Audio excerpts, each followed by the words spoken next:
Boa noite, pessoal. Hoje a gente está aqui para falar um pouquinho para vocês sobre os fatores de crescimento e o processo de cicatrização. Na introdução, eu vou abordar alguns tópicos como o que é a cicatrização, quais as suas fases, o que é fator de crescimento e quais os mais importantes para o processo de cicatrização. Iniciando com a cicatrização, podemos defini-la como um processo complexo que envolve a restauração e integridade física interna ou externa das estruturas do corpo e que compreendem diversos fatores e interações entre as células. Podem ser divididas em inflamação, onde a gente consegue observar essas duas primeiras incisões. Podemos falar popularmente que é aquele processo de ferida aberta, onde sai algum tipo de secreção. Proliferação, a gente pode apresentar a terceira imagem. Nela você consegue visualizar que tem um tecido um pouquinho mais rosado e tem a formação de pigmentos que são justamente o que dá essa cor na ferida. E a remodelação dos tecidos, que são as duas últimas feridas, as duas últimas imagens, aliás, e a gente consegue ver que já é o processo de cicatrização mesmo, de ferida fechada, e a gente só consegue perceber que tem uma coloração um pouquinho mais esbranquiçada do que a nossa cor normal. Partindo agora para fatores de crescimento, podemos defini-lo como substâncias proteicas que estimulam a proliferação entre células mediante a ativação da angiogênese, mielogênese e transcrição genética, dentre outras reações que aceleram o processo de cicatrização. Podemos também citar sobre os mais importantes fatores de crescimento para o processo de cicatrização, o FCE, que é o fator de crescimento epitelial, o FCDP, que é o fator de crescimento derivado de plaquetas. O FCDP ele é crucial nas três fases da ferida, tanto na inflamação, quanto na proliferação, quanto na remodelação dos tecidos. O FCTB, que é o fator de crescimento transformador, FCVE, que é o fator de crescimento vascular endotelial. Nesse caso, ele age diretamente na angiogênese e na granulação dos tecidos, ou seja, naquele processo inicial da cicatrização. O FCF, que é o fator de crescimento fibroblasto, e o FCI, que é o fator de crescimento insulínico. Um estudo feito com coelhos comparou dois grupos, onde em um deles teria sido injetado condrócitos associados a PRP, que é o que chamamos de plasma rico em plaquetas, e no outro teria sido injetado apenas o PRP. Como conclusão, foi observado que o PRP puro teve uma formação, conseguiu formar uma nova cartilagem. Em contrapartida, um outro grupo conseguiu fazer um experimento com ratas diabéticas, onde teriam sido feitas duas feridas em cada lado das ratas, e em uma delas inserido fator de crescimento e na outra solução salina. Conseguiu-se observar que onde teria o fator de crescimento, houve uma proliferação de células e um estímulo significativo à cicatrização.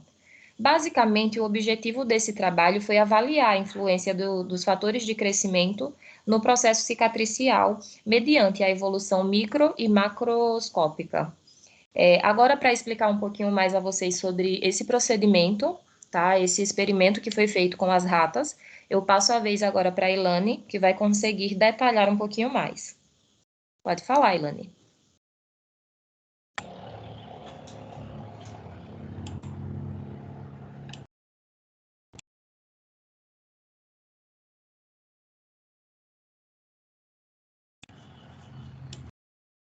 Esse estudo foi feito em conformidade com o Colégio Brasileiro de Experimento Animal, seguiu todas as exigências que o Guia para o Cuidado de Uso de Animais Experimentais pede, aprovado pelo Conselho de Ética e Uso de Animais.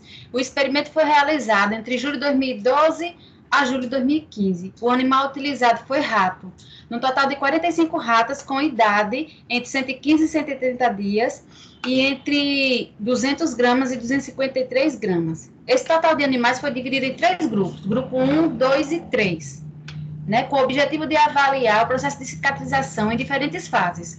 O grupo 1 sofreu eutanásia no terceiro dia, o grupo 2 no sétimo dia e o grupo 3 no 15º dia. Essas lesões foram feitas nas costas de rato. A lesão número 1 tinha um diâmetro de 1 centímetro, a 2 de 0,6 centímetros. Na ferida 1, foi uma ferida tipo controle, onde não foi infiltrado nenhum tipo de substância. Na ferida 2, foi infiltrado fator de crescimento epitelial, e na ferida 3, foi infiltrado fator de crescimento vascular epitelial, fator de crescimento fibroblasto e fator de crescimento insulínico.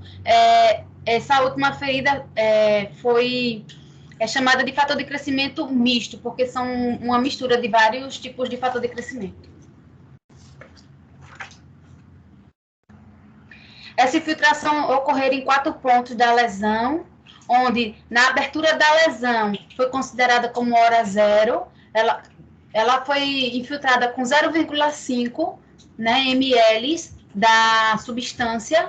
Depois de 3 horas foi infiltrado mais 0,5, depois de 6 horas mais 0,5, depois de 9 horas mais 0,5.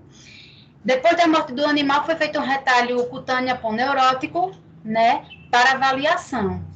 E depois foi feito o processamento histológico automatizado e emblocamento em parafina, para fazer cortes histológicos. Depois foi corado com hematoxilina e eosina e Cirrus Red. E o que restou foi feito uma imunohistoquímica, com um marcador de anticorpo antivermectina.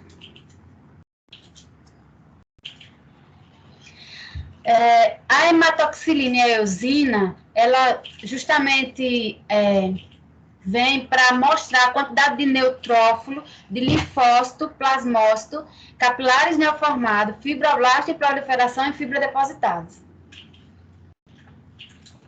Pode passar. O Cirrus Red, ele mostra a presença de tipos de colágeno jovem, tipo 1, colágeno tipo 1 e 2, e colágeno do jovem vai ficar da cor verde e o maduro na cor vermelha. E o imunohistoquímico marcado com anticorpo antivermectina, mostra fibroblastos capilares neoformados. Aí está a lesão nas costas do rato, que ela foi feita em tamanhos diferentes, porque esse estudo também visava a mostrar a tensão da ferida, mas como não tinha o aparelho de tensiômetro, a gente resumiu em macroscopicamente e microscopicamente a avaliação da lesão. Agora é a Tiffany, pode falar, Tiffany, sobre esse slide aí que você falou. Pode passar esse daí. O que você fala sobre esse slide, Tiffany? Boa noite, meu nome é Tiffany e a gente vai falar um pouco sobre os resultados. A avaliação macroscópica das feridas foi realizada diariamente, sendo registrada em fotos, como vocês puderam ver aí na foto anterior. No terceiro dia, todas as feridas estavam abertas. A ferida 1 tinha muito tecido de granulação e pouca contração. As feridas 2 e 3 haviam uma discreta melhora em relação à ferida 1. No sétimo dia, ainda estavam abertas, com ligeira redução de todas as feridas, mas a ferida 1 apresentava tecido de granulação, mostrando retardo na cicatrização. No 15º dia, as cicatrizes das feridas estavam reduzidas. A ferida 1 com 80% de redução, a ferida 2 com 83% e a ferida 3 com 100% da cicatrização. Agora fica com a Monique e a Adriana para complementar o resultado. Boa noite. Nessa figura 6, eu vou falar sobre a evolução dos fibroblastos em cada ferida entre os momentos de morte e avaliação entre grupos. A evolução do fibroblastos e ferida no momento da avaliação entre grupos, ao comparar os dias de sacrifícios em relação ao fibroblastos, foram obtidas diferenças significativas entre eles, com o maior número de fibroblastos entre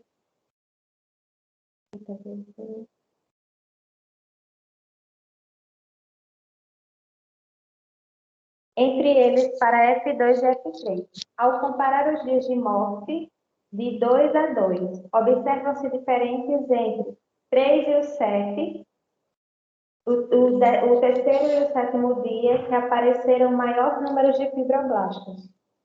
No 7º dia, na comparação entre o 3º e o 15º dia, foi registrada diferença significativa somente para F2 e na comparação entre o 7º e o 15º dia somente para F3. Vou passar para a Adriana.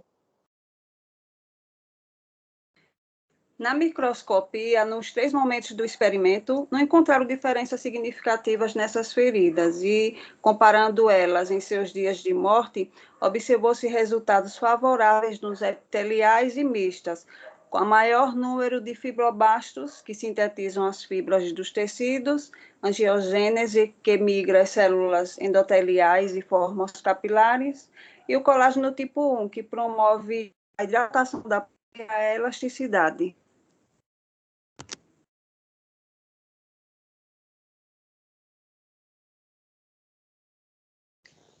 A cicatrização das feridas é uma série complexa de reações e interações de mediadores inflamatórios e de crescimento celular.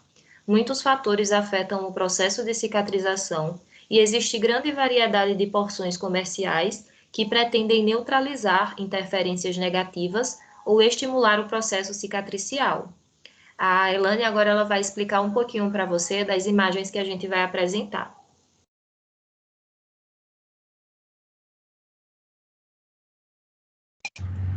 Nessa imagem, ela mostra um corte histológico, né, da ferida 1, 2 e 3, onde mostra no 3º dia de evolução da cicatrização a presença de macrófago, fibroblasto e de novos vasos. Essa ferida também é um corte histológico, só que ele foi feito no 7º dia de evolução de cicatrização e mostra a mesma coisa, a quantidade de macrófago, fibroblasto e vasos. E esse é um corte histológico no 15º dia de evolução, que mostra a quantidade de macrófago, fibroblasto e novos vasos também.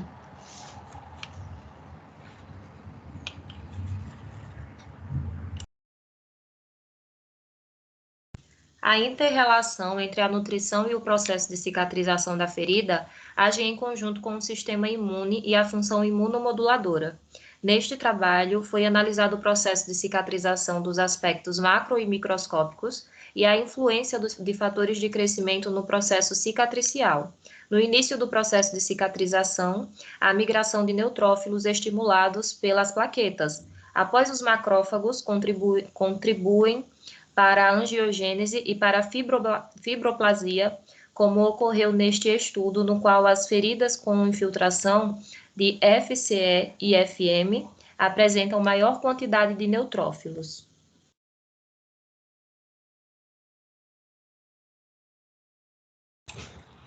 Aí está um gráfico onde mostra os 2 tipos de colágeno, colágeno tipo 1 e 2, onde temos colágeno jovem e colágeno maduro. Colágeno jovens em verde e maduro em vermelho. E aqui mostra que no 3º dia, os colágenos jovens estavam muito além na quantidade do que os colágenos maduros. Aqui é um gráfico onde foi avaliado no 7º dia, né, de morte do animal, onde mostra que a quantidade de colágeno jovem e a quantidade de colágeno maduro estão bem próximos. E aqui mostra que no 15º dia, a quantidade de colágeno maduro, onde foi infiltrado fator de crescimentos, na ferida 2, está bem maior do que a quantidade de colágeno jovem, e onde foi injetado colágeno tipo misto, fator de crescimento misto, né? A quantidade de colágeno maduro está em 73,3% em relação ao colágeno jovem, que está 26,7%.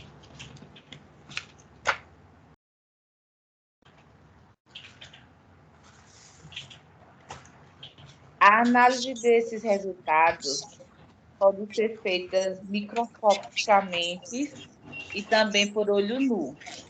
A redução dessa área cruente de feridas, que é essa ferida que ainda conseguimos ver com sangue,